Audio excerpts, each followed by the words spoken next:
샬롬.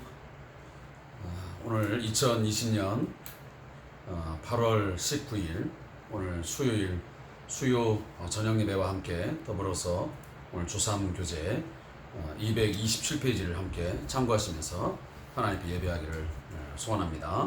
먼저 우리 찬송가 427장 마음 가난한 사람 복이 있나니 천국이 그들의 것이며 함께 찬양하면서 예배 자리로 나가겠습니다.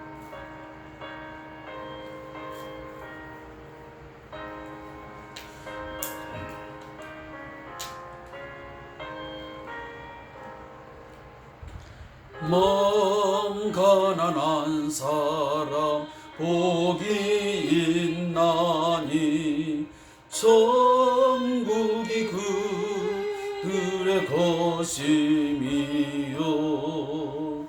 늘 애통하느니 복이 있나니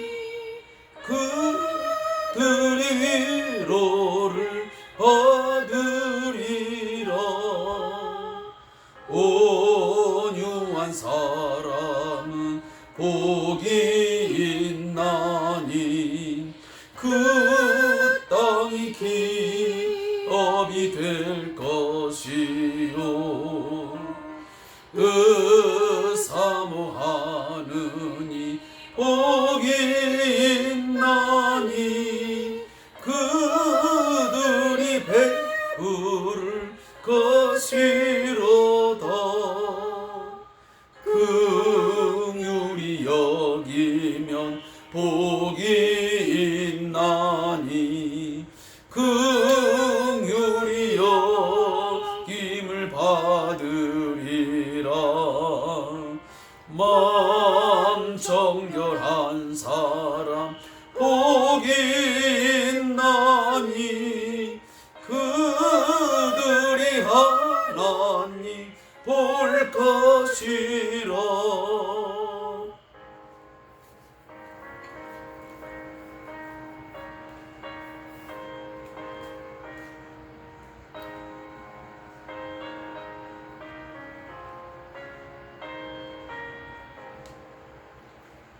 허평케 하느니 복이 있나니 그들이 하나님 아들이요 핍박을 받느니 복이 있나니 천국이 그들의 것임이라 주 위에 욕보면 복이 있나니 하늘의 큰 상을 받으리라 성부와 성자와 성령께 영광 영원히 할렐루야 아멘.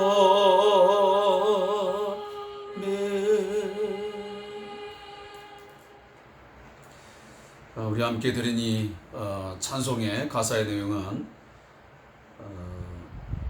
마태복음 5장, 6장, 7장에 이르기까지 주님이 말씀하신 산상 수훈의 내용입니다. 그 산상 수훈이라고 하는 것은 바로 예수님께서 새롭게 이루시는 그 하나님의 나라, 그 하나님 나라의 참된 복, 그 복된 삶이 무엇인가를 우리에게 가르쳐주는 아주 귀한 보석 같은 또 보배로운 말씀들입니다. 우리 보통 세상 사람들이 이야기하는 또 우리들이 그렇도록 추구하는 복과는 거리가 매우 멉니다. 그러나 이것이야말로 가장 신령한 복이요 우리에게 가장 필요로 하는 그러한 영적 복이요 또 우리에게 행복의 조건이라고 믿습니다. 아무쪼록 우리 그리스도 안에 있는 우리 모든 성도들은 이 세상의 복도 물론 중요합니다. 우리가 돈도 건강도 또 명예도 우리의 권세를 얻는 것도 소중한 것들이죠.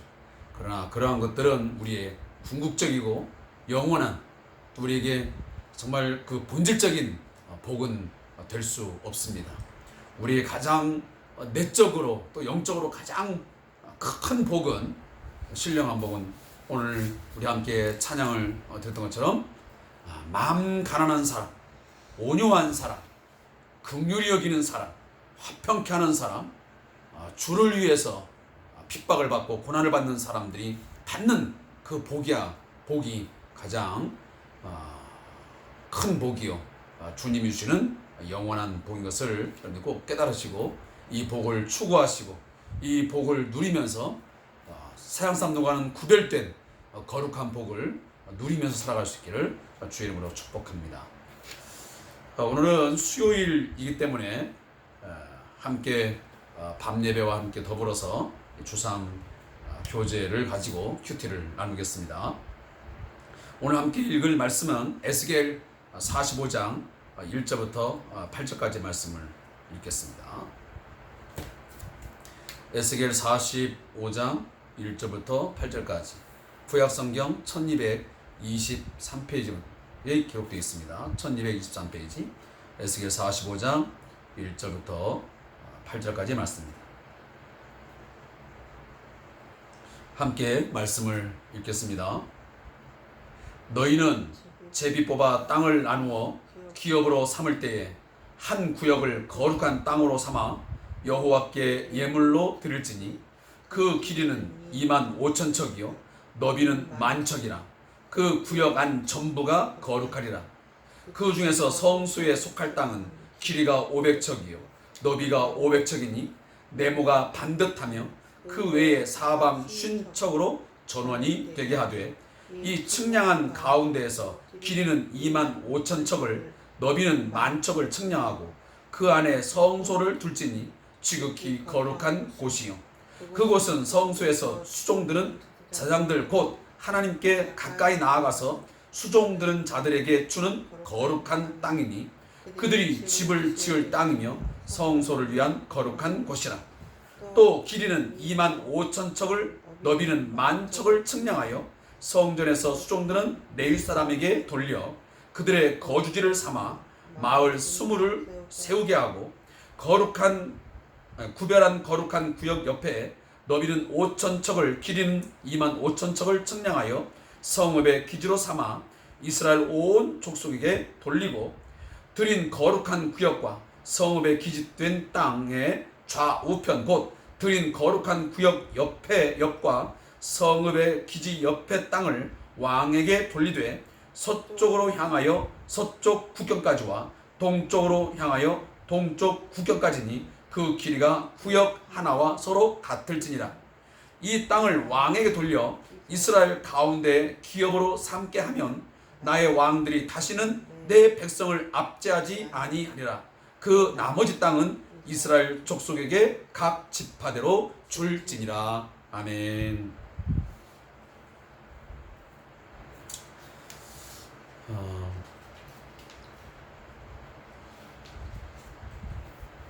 저는 어제 정부의 오후 5시 발표를 무척 긴장하면서 기다렸고 또 들었습니다.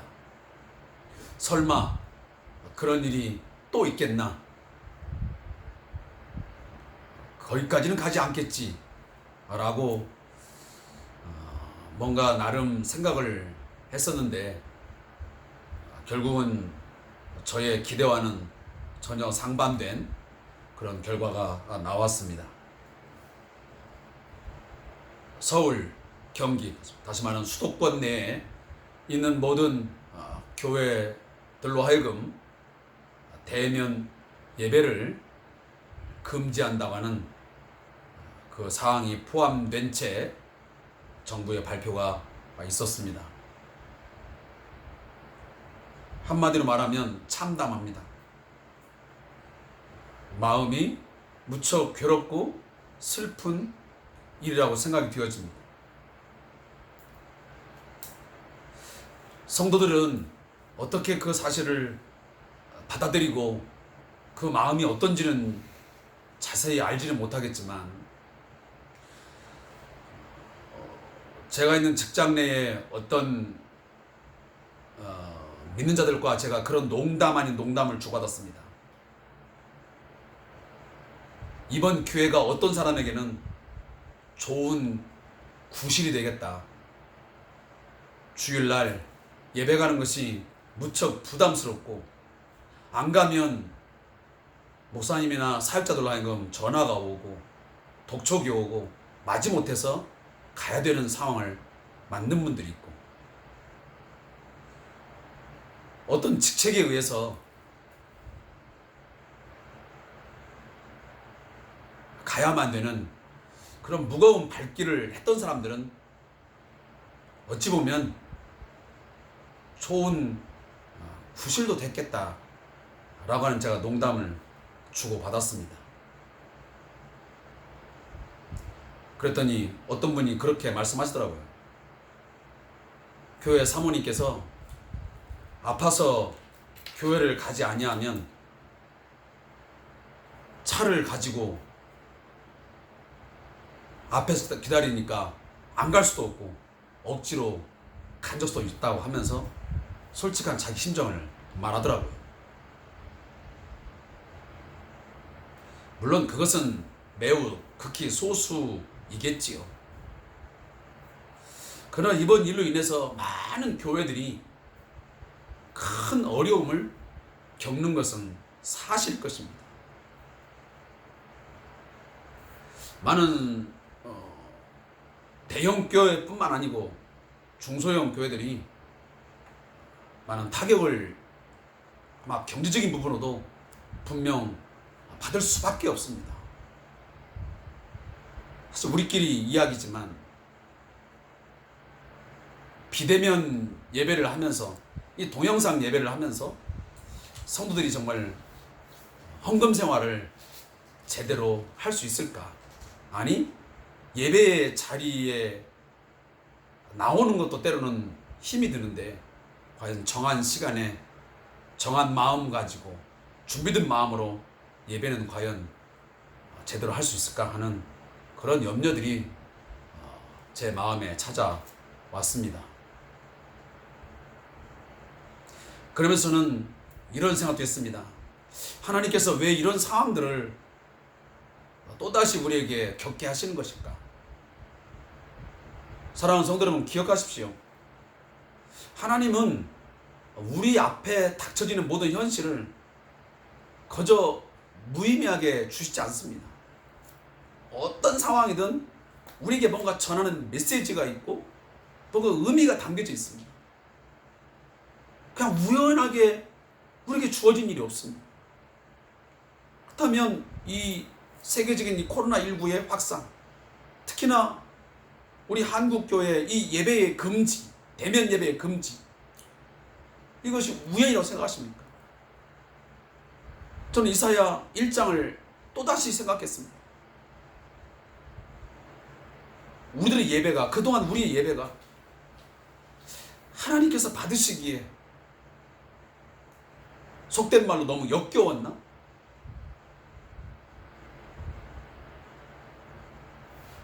진정으로 예배자로 서 있는 사람들에 의해서 하나님이 예배를 받으셔야 되는데,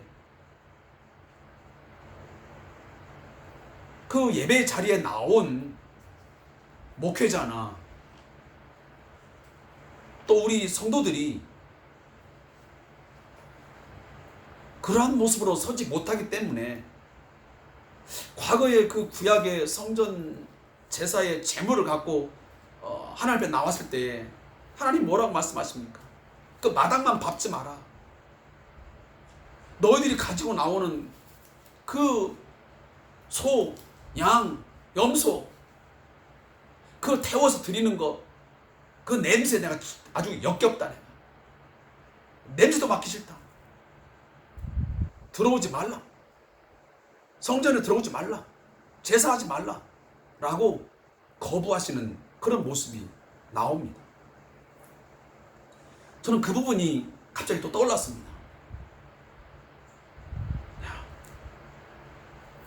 나를 비롯해서 우리 모두들이 다시 한번, 물론 우리의 모든 전체의 삶이 물론 예배지만 우리의 이 공적 예배가 하나님 앞에 혹여나 정말 힘든, 하나님의 마음을 정말 힘들게 하는 그런 예배가 되지 않았을까? 그래서 오늘 우리들로 하여금 그 자리에 이르지 못하게 하는 건 아닐까 하는 조심스러운 생각이 저 개인적으로 들었습니다. 제가 또다시 말씀드리지만 이번 기회에 예배당에 모여지지 않으니까 편할 수도 있겠다 라는 생각을 갖기보다는 우리의 지나온 시간 속에서 주일 낮 예배든 오후 예배든 또 성경 공부든 우리가 드려지는 찬양 예배든 또 수요 예배든 어떤 우리가 기도회든 간에 함께 할 수 없다는 것에 대해서, 그것이 오늘 금지되어지는 상황을 하나님께서 우리에게 겪게 하셨다는 것은 뭔가 깊은 우리가 고민을 해야 되는, 좀 더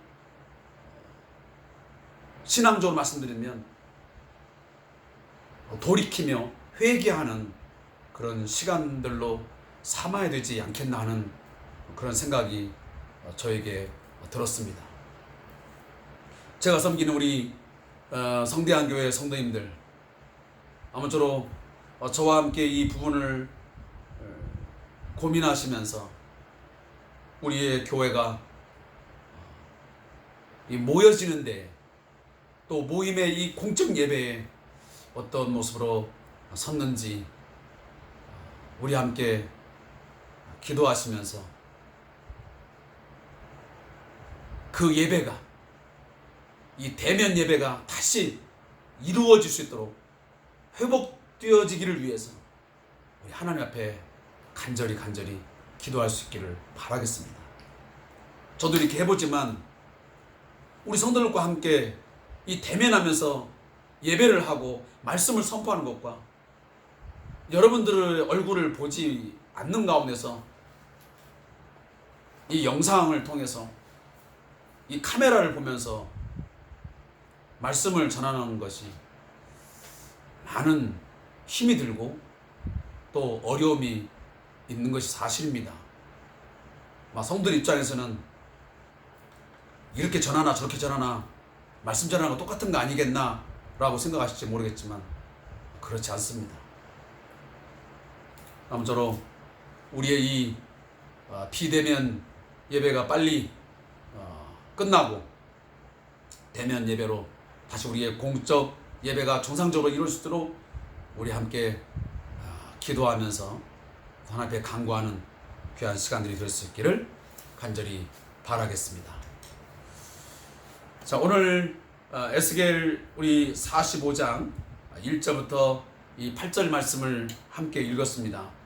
이 말씀은 거룩한 구역을 구별하는 이유라는 제목으로 오늘 말씀이 기록되어 있습니다. 사랑하는 성도 여러분, 우리는 지금 에스겔에게 하나님께서 보여주셨던 이 새 성전, 에스겔 성전의 어떤 내용들을 계속 우리가 함께 묵상해 가고 있습니다. 이미 40장부터 46장까지의 내용이 그런 내용으로 다 기록되어 있습니다. 오늘 벌써 45장에 왔습니다. 근데 그동안 그 에스겔 성전의 바깥 뜰, 안뜰, 성소, 지성소, 그 제사장들의 방, 이런 내용들을 우리가 쭉 공부를 해왔습니다. 자, 오늘은 이제 이 성전의 모양을 보여주신 이후에 이제 땅을 분배하는 그런 내용들을 우리에게 말씀을 하고 있습니다. 근데 오늘 본문에 보면 이 성전이 이 그림상 보면 어디에 있냐면 가장 중앙에 있습니다. 그러니까 하나님께서 주시는 그 거룩한 땅, 하나님 주신 그 구별된 땅이 있는데 그 땅에서 가장 이 중앙에다가 정사각형의 이 정방형의 땅을 주시면서 거기에다가 성소를 정하라고 말씀을 하십니다.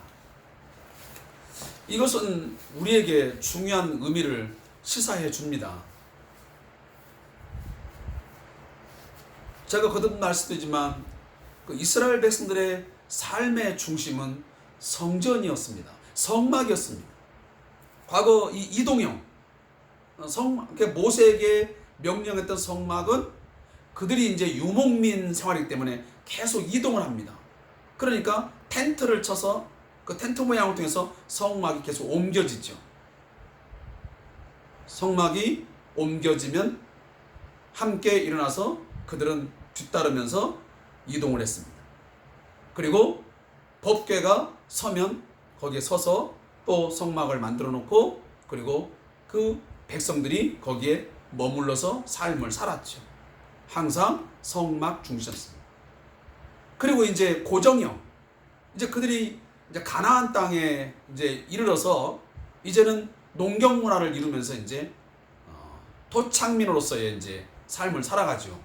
이제는 유목민처럼 떠돌이 삶을 하는 게 아니고 이제 뭔가 토박이의 삶을 살아가는 거죠. 바로 거기에서는 이제 바로 솔로몬 성전이 나오게 됩니다. 거기도 마찬가지입니다. 항상 그들은 예루살렘의 그 성전, 이 솔로몬 성전을 중심으로 해서 항상 성전에 나가서 제사하고 그리고 거기서 하나님과의 만남이 이루어지고 그 사주의 은총을 경험하고 하나님께서 주시는 말씀을 받고 이런 것들이 삶의 중심이었습니다. 근데 오늘 본문에 보니까 하나님께서 주신 그 구역의 땅에서 보면 그 가장 중앙에다가 성소의 땅을 주셨다고 하는 것은 그 성소가 항상 그들의 중심이 되었다라고 하는 것. 아니 그렇게 되어져야 한다는 것을 말씀하는 것입니다. 사랑하는 성도 여러분, 그러면 왜 하나님께서 왜 성막을 주시고 또 성전을 주시고 이처럼 왜 하나님이 지금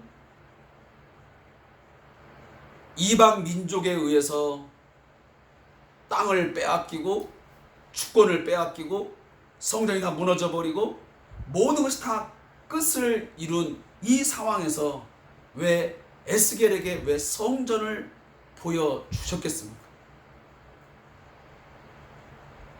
그 성전의 기능은 뭐냐면 하나님과 이스라엘 백성과의 관계를 늘 재정립하는 것이요, 관계를 회복하는 데 의미가 있습니다.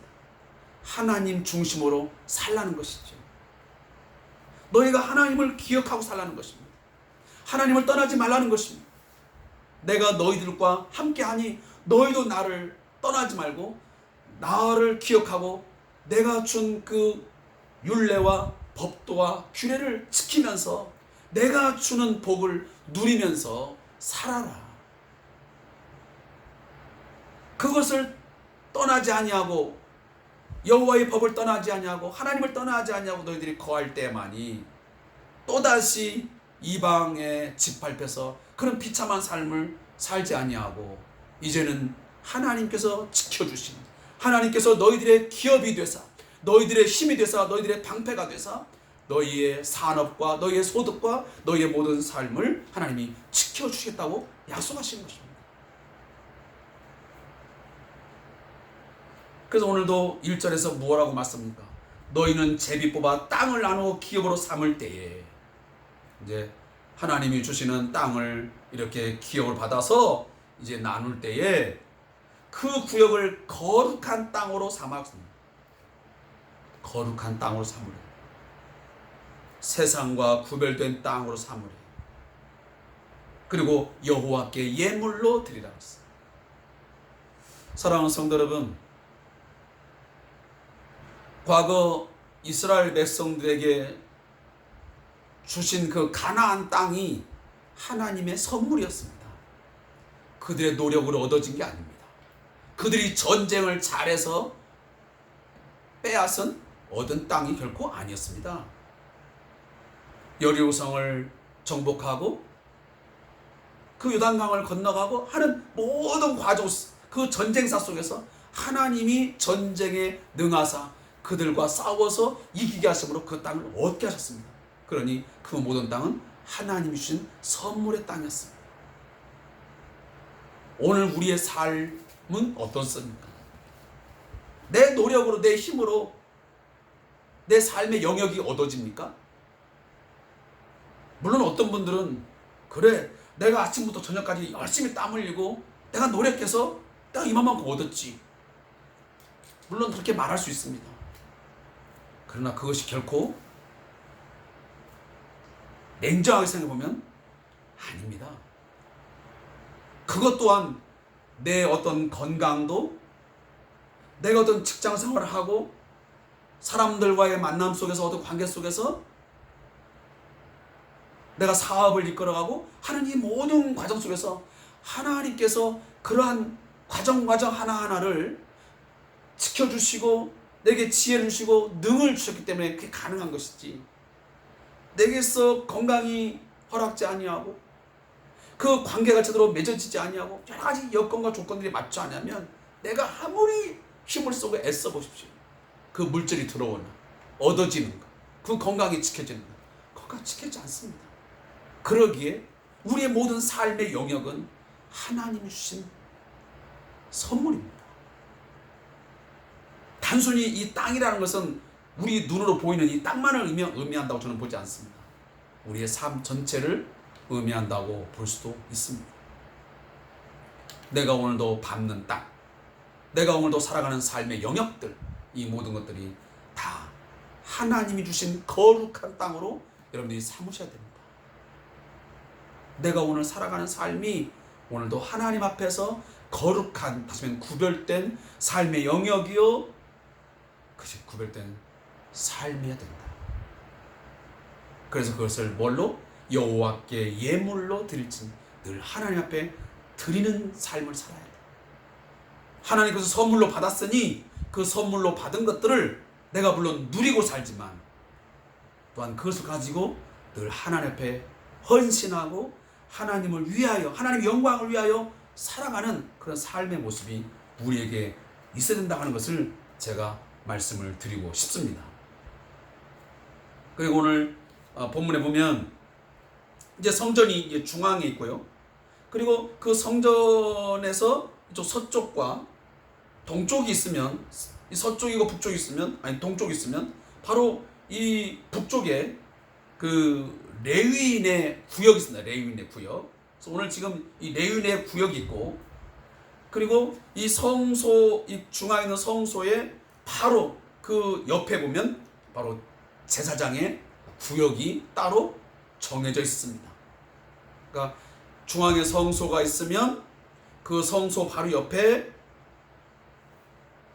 제사장의 구역이 있고, 그리고 북쪽으로 그 위에는 레위인의 구역이 있고요. 그 바로 또 옆을 나가면 바로 왕의 구역이 정해졌던 것입니다. 이런 그림들을 우리가 잠깐 그리면서 좀 나아갔으면 좋겠습니다. 그래서 제일 북쪽 위로는 레위인의 구역이요, 그 다음에 중앙에는 성소와 그리고 제사장의 구역이 있고, 그 바로 남쪽으로 밑에는 성읍이 이렇게 일반 백성들이 살아가는, 이스라엘 백성이 살아가는 성읍이 있고, 그리고 양 옆으로 서쪽과 동쪽에는 왕의 땅, 왕의 구역이 있었다고 하는 것을 머릿속에 그리시면서 이 본문을 함께 만났으면 좋겠습니다. 그래서 여기 보면 다 구역들이 하나하나 다 구분이 되죠. 근데 하나님은 이런 굉장히 체계적이고 굉장히 조직적입니다. 그래서 성소에서 제사가 이루어져야 되니까 거기에 가장 가깝게 바로 제사장의 구역을 만들어준 거죠. 그래서 거기다가 집을 짓고 그 삶을 살아가는 어떤 영역들을 만들어줬던 거예요. 그리고 바로 위에다가 그 그 레위인의 구역을 만들어서 레위인들은 이 제사장들이 제사를 할 때에 수종드는 역할을 했죠. 제가 어제 그저께 말씀했잖아요. 그 사독 계열의 사람들이 이 제사장 역할을 감당하는 거요. 그리고 이제는 이 레위인들은 수종드는 역할만 하죠. 그래서 어떤 재물을 잡는다든지 그런 역할들을 이제 감당하는 겁니다. 그리고 오늘 중요한 것은 이제 왕의 구역이 따로 정해졌습니다. 근데 하나님이 왜 왕의 구역을 따로 왜 주셨을까? 8절에 그 이유를 말합니다. 그러니까 7절에서 좌우편에다가 왕의 구역을 줬다고 말해요. 그래서 서쪽 국경까지가 왕의 구역이고 동쪽 국경까지가 바로 왕의 구역인데 이 구역을 하나님이 왜 굳이 주셨느냐? 그 이유가 있어요. 8절에 이 땅을 왕에게 돌려 이스라엘 가운데 기업으로 삼게 하면 나의 왕들이 다시는 내 백성을 압제하지 아니하리라. 무슨 말입니까? 결국은 왕에게 별도의 몫을 주지 않냐면 이 왕들이 백성들을 압제하고 착취해가지고 땅을 빼앗고 백성들의 삶은 어떻게 되든지 말든지 자기들의 사이사욕에 눈이 얻어가지고 백성들을 착취한다는 말이에요. 압제한단 말이에요. 그것을 방지하는 차원에서 아예 왕들에게 그 구역을 주셔서 그 몫을 주심으로 살게 하는 거죠. 그러면 왕정 체제가 그러니까 제일 초대 왕정 체제가 누구냐면 바로 사울 왕이었잖아요. 그러니까 사울 왕이 들어오면서부터 이 왕정 체제가 갖춰지면서 이스라엘이라 하는 그 나라의 그 민족 가운데 바로 이 왕권이 제대로 쓰지 못하면 이 왕들이 그동안에 자기의 어떤 권세를 이용해가지고 그 권력을 절대 권력을 휘두르면서 온갖 그 사리사욕을 다 채웠던 거예요.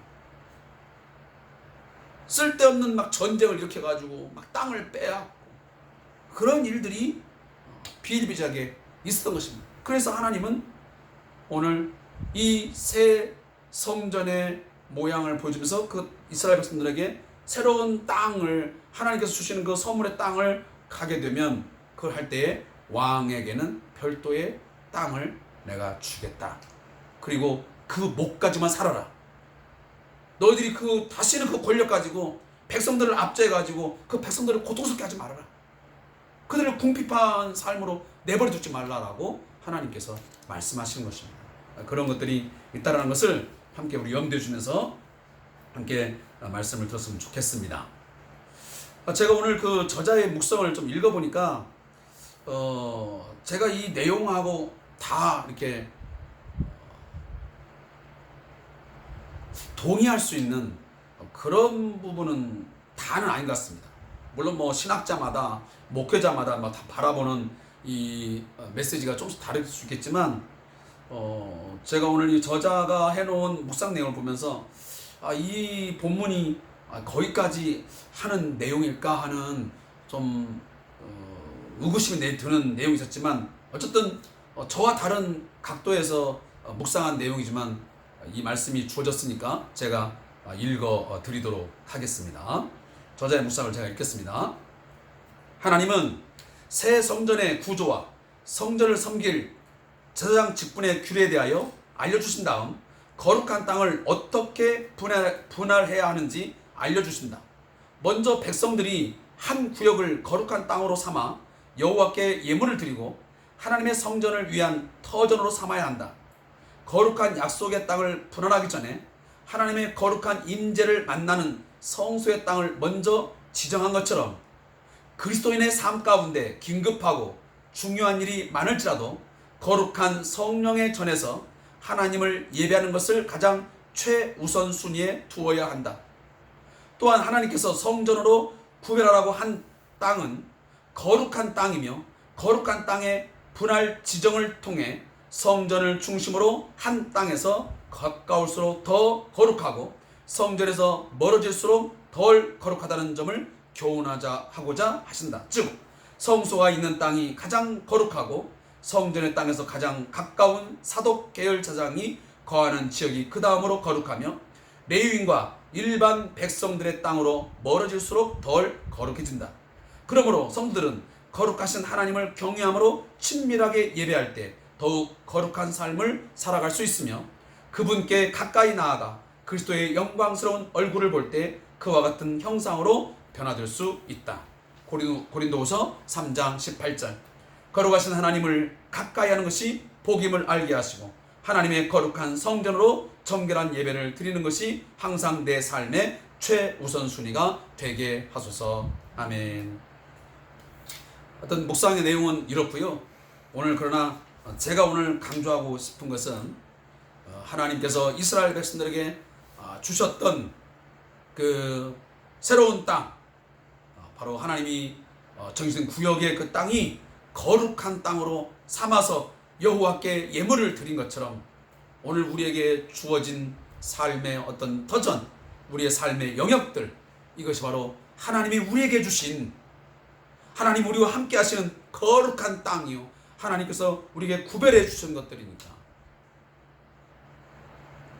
그것을 하나님 앞에 거룩한 산 제사로 드리는 마음으로 살자 하는 것입니다. 우리에게 주신 물질, 우리에게 주신 어떤 직장의 모든 삶도, 우리의 가정의 모든 삶도, 그 외에 그 어떤 것이라도 구별하여 거룩한 것으로 삼아서 하나님께 드리는 삶으로 살자 하는 이야기고요. 또 하나는 과거 이스라엘 백성들이 성소, 성전을 늘 중심으로 하여 하나님 중심, 말씀 중심 살았듯이 우리도 늘 하나님 중심으로, 성전 중심으로 살아갈 수 있어야 된다 하는 것을 거듭 제가 말씀을 드리고 싶습니다. 또 하나는 하나님은 각각에게 다 주신 목이 있습니다. 그 구역이 있습니다. 혹이라도 내 몫을 떠나서 지나치게 욕심을 부려서 남의 몫까지 빼앗고 압제하고 남에게 고통을 주는 그런 일들이 있어서는 안 된다는 얘기를 제가 조심스럽게 하고자 합니다. 왜냐하면 이 왕의 구역을 주시면서 하나님이 이 땅을 내가 그렇게 왕들에게 다시 주시는 목적이 내 백성을 압제하지 아니하게 하기 위해서 그렇다는 제가 말씀을 들으니까 그 생각이 듭니다. 오늘 앞에 사람 참 많습니다. 자기 몫이 분명히 있는데, 자기에게 주신, 하나님 주신 그 선물이 몫이 있는데 그것을 만족하지 못하고 자족할 줄 모르고 남의 것에 눈독을 들이면서 욕심을 부려가지고 남의 것을 빼앗고 남을 압제하고 남을 짓누르고 하는 그런 일들이 있어지기 때문입니다. 사랑하는 성도 여러분, 하나님의 나라, 하나님 백성들이 살아가는 삶의 형태, 새로운 공동체, 우리 교회 공동체 속에는 그런 일이 있어서는 안 됩니다. 하나님의 정의와 하나님의 공의가 바르게 선포되어지고 또 지켜지는 그런 새로운 사회, 새로운 삶의 형태를 우리들이 만들어 가야 됩니다. 뭘 중심에서? 하나님 중심으로 하나님의 말씀을 우리의 삶의 가장 중심에 둠으로서만 가능합니다. 그러한 삶이 우리 모두에 있기를 다시 한번 축복합니다. 오늘도 이 수요예배에 함께 해주셔서 고맙습니다. 제가 잠깐 기도하겠습니다. 살아계신 하나님, 우리 한국교회가 또다시 대면 예배를 하지 못하고 비대면 이 동영상 예배를 할 수밖에 없는 이런 지경에 이르고야 말았습니다. 몇몇 사람들의 그 무지하고 비이성적인, 비성경적인 그런 행태의 삶 때문에 오늘 많은 교회가 이러한